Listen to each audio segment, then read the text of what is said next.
Hello बच्चों, आपकी पढ़ाई कैसी चल रही है। देखिए, अभी हम जो चैप्टर कर रहे हैं, इस चैप्टर में हमको एप्लीकेशन ऑफ डेरिवेटिव्स मतलब डिफरेंशिएशन का हम कहाँ कहाँ और कैसे यूज करते हैं वो हम पढ़ रहे हैं। आज हम पढ़ेंगे अप्रोक्सीमेशंस के बारे में। मतलब एकदम बहुत छोटी जो चेंज होती है, बहुत छोटी वैल्यू में जो अंतर आता है, जिसे हम डेल एक्स या डी एक्स या ये डेल्टा एक्स इस तरह से डिनोट करते हैं, तो उसकी कैलकुलेशन कैसे की जाती है। तो हमने देखा था अभी कल वाले पीरियड में कि ये जो है इसका फार्मूला होता है डी वाई बराबर होता है f dash x d x के, डेल वाई बराबर होता है F of x plus del x minus f of x के, या इसको हम इस तरह से भी लिख सकते हैं।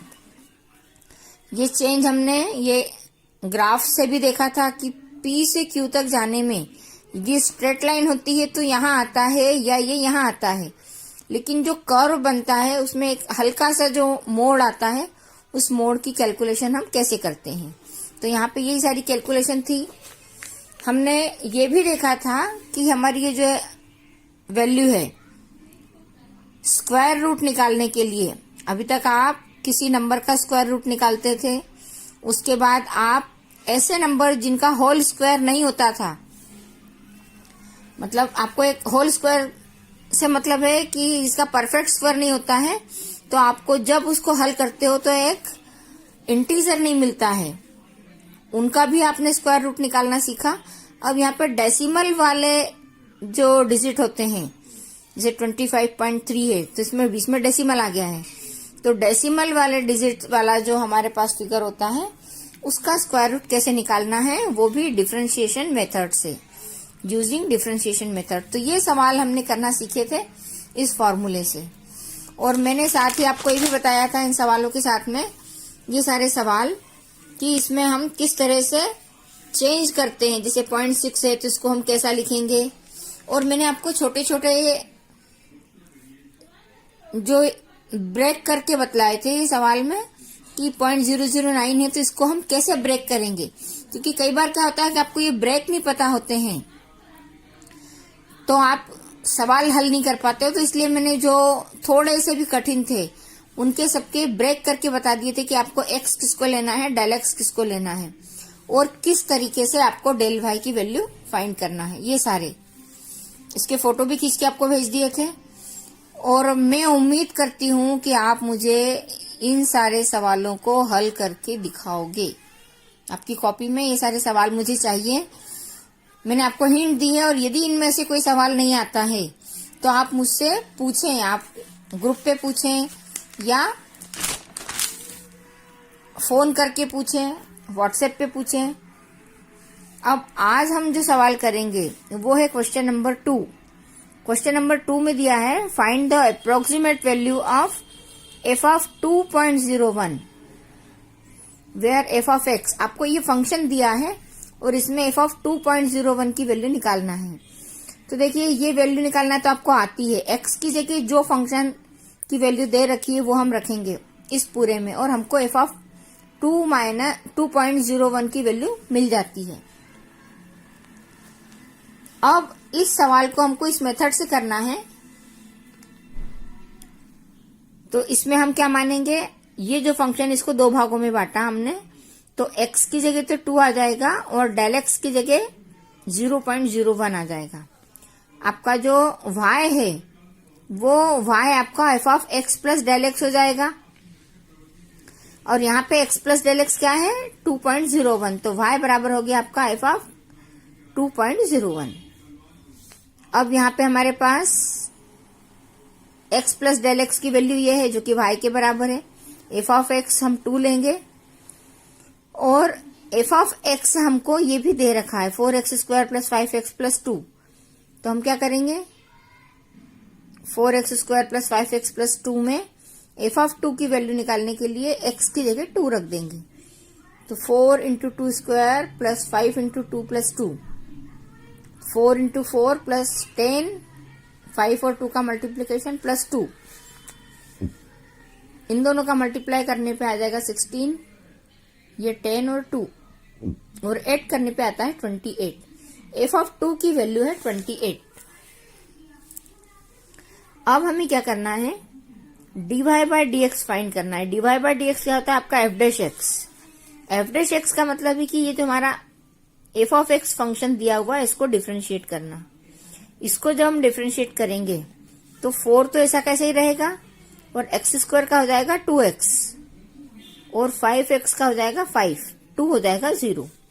तो एफ डैश एक्स बराबर है 4 इंटू 2 इंटू एक्स प्लस 5 या 8x प्लस 5। अब ये फॉर्मूला जो अपन y equal del y equal जो फॉर्मूला था उसी को हमने थोड़ा सा चेंज करके लिखा है एफ ऑफ एक्स के फॉर्म में। तो ये फॉर्मूला है जिसको आपको याद रखना है। आपका F of x plus del x बराबर होता है F of x plus F of X into del, मतलब F of x plus del x बराबर है F of x plus del into F of x. और ये del into F of X जो है ये हमारे जो फॉर्मूला है उस फॉर्मूले से इसकी वैल्यू हो जाती है f dash x into del x. ये हमने जो अभी कल जो सवाल किए थे उसमें आया था। तो आपका F of x plus del x बराबर हो जाएगा f of x plus f dash x del x. अब इस फॉर्मूले में जब हम वैल्यू रखेंगे तो हमारे पास एफ ऑफ एक्स की वैल्यू है जो हमने यहां निकाल के रखी थी और एफ डैश एक्स भी हमने निकाल लिया था, ये रहा। और डेल एक्स की वैल्यू जो है ये भी हमारे पास है, यहाँ पे दी हुई है ये डेल एक्स की वैल्यू। तो इन सबको हम यहाँ पे पुट कर देंगे। तो एफ ऑफ एक्स और f dash x plus del x. F of x की वैल्यू यहां से निकाली थी हमने 28। एक्चुअली में एक्स प्लस डेल एक्स जो है वो क्या है हमारा 2 प्लस 0.01 ये। तो ये वैल्यू हमको यहां से मिल रही है। F of x F dash x हो जाएगा 8x प्लस 5 और इंटू में डेल एक्स की वैल्यू है 0.01। यहां पर भी हमने x की वैल्यू 2 रख दी और 28 ऐसा कैसा ही लिख रहे हैं। 8x प्लस 5 को हमने लिखा 8 इंटू 2 प्लस 5, यहां पे इसका मल्टीप्लाई किया तो 16। अब 28 ऐसा ही लिखा 16 प्लस 5 हो जाएगा 21 इंटू 0.01। 21 में इसका मल्टीप्लाई किया तो आ जाएगा 0.21 और इसको अब इसमें ऐड कर देंगे 28 प्लस 0.21 हो जाएगा 28.21। तो ये आपका जो फंक्शन है एफ ऑफ 2.01 की इस फंक्शन के अंतर्गत जो वैल्यू आ रही है वो ये आ रही है। ये सवाल थोड़ा अलग था हमने जो सवाल किए थे उससे, इसलिए मैंने आपको ये सवाल करवा दिया। अब देखिए अगला क्वेश्चन हम कर रहे हैं, क्वेश्चन नंबर 4। क्वेश्चन 4 है find the approximate change in the volume V of a cube of side x। किसी क्यूब की साइड x है, उसकी अप्रोक्सीमेट वैल्यू जो है उसको हमको निकालना है, वॉल्यूम में जो चेंज हो रहा है उसको। और उन्होंने यहाँ पे आपको कहा है कि उसकी जो वॉल्यूम है वो इंक्रीज हो रहा है 1% से, मतलब उसका वॉल्यूम धीरे धीरे बढ़ रहा है। तो उस बढ़ते हुए वॉल्यूम को आपको फाइंड करना है। तो इसमें देखिए हमारे पास क्या क्या दिया हुआ है। गिवन साइड दे रखी है क्यूब की x मीटर, इंक्रीज जो हो रही है उसकी साइड 1% इंक्रीज हो रही है। 1% मतलब 1/100। 1/100 को हम लिख सकते हैं 0.01। और x मतलब उसकी जितनी साइड है पूरी लंबाई, तो उसमें x का मल्टीप्लाई हो जाएगा। तो इंक्रीज इन साइड हो जाएगा 0.01 इंटू एक्स। वॉल्यूम जो है उसका v से डिनोट करते हैं क्यूब का, और क्यूब का वॉल्यूम हो जाएगा हमारे पास में एक्स क्यूब। जो वॉल्यूम है हमारे पास वो हो जाएगा एक्स क्यूब, यहाँ पे पावर 3 आएगी। वॉल्यूम का फॉर्मूला है ए क्यूब, यहाँ पे हमने साइड एक्स लिए तो एक्स क्यूब। अब देखिए इसकी अंदर वॉल्यूम में जो चेंज हो रहा है वो चेंज को हम डेल वी कहेंगे। हम जैसे डेल एक्स लेते थे, यहाँ पे वॉल्यूम वी है इसलिए इसको डेल वी कहेंगे हम, या डेल्टा वी। और डेल्टा वी क्या होता है? Dv by d x into dv by d x into del x. अब डीवी बाय डी एक्स क्या है?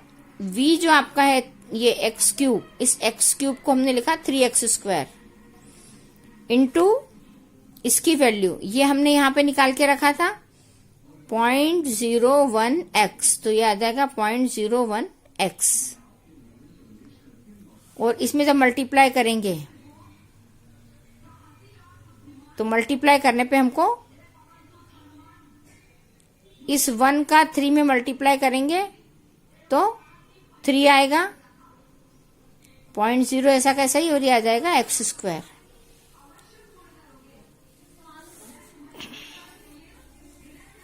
ये देखिए question number 7। If the radius of the sphere is measured as 9 metre with an error of 0.03 metre, then find the approximate error in calculating its surface area. आपके पास में कोई sphere है, गोला है, उस गोले में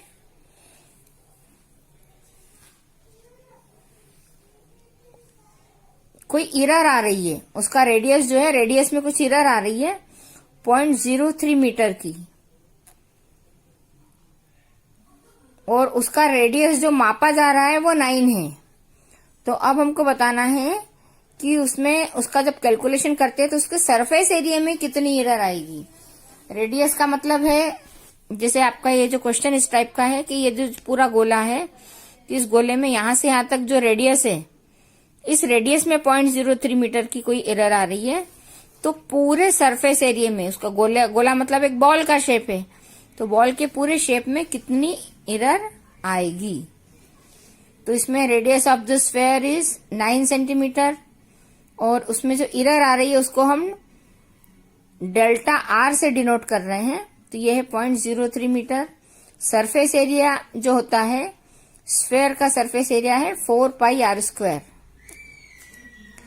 और जो चेंज आएगा उसको हम डेल्टा एस से डिनोट करेंगे। डेल्टा एस बराबर हो जाएगा ds/dr into delta R. ds/dr मतलब ये जो ऐसे, इसको r के रिस्पेक्ट में हम डिफरेंशिएट करेंगे। इसको r के रिस्पेक्ट में डिफरेंशिएट करने पे आता है 4π इंटू 2r। 4π कांस्टेंट है और r² का हो जाएगा 2r into delta R. Delta R की वैल्यू है 0.03 मीटर, तो ये वैल्यू रख दी।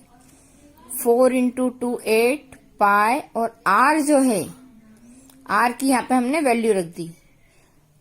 आर की वैल्यू रख के जब हमने इसको हल किया तो ये हमारी कैलकुलेशन आती है। इस तरह से आपको सवाल करना है, ये एक्सरसाइज पूरी हो जाती है। अब मुझे आप लोगों की सबकी कॉपियों की फोटो चाहिए। आप जो सवाल कर रहे हैं वो मुझे दिखाएं, और जिन्होंने अभी तक अपने असाइनमेंट नहीं भेजे हैं, जिन्होंने अभी तक अपनी कॉपियां नहीं भेजी है, वो अपनी कॉपियां भेजें।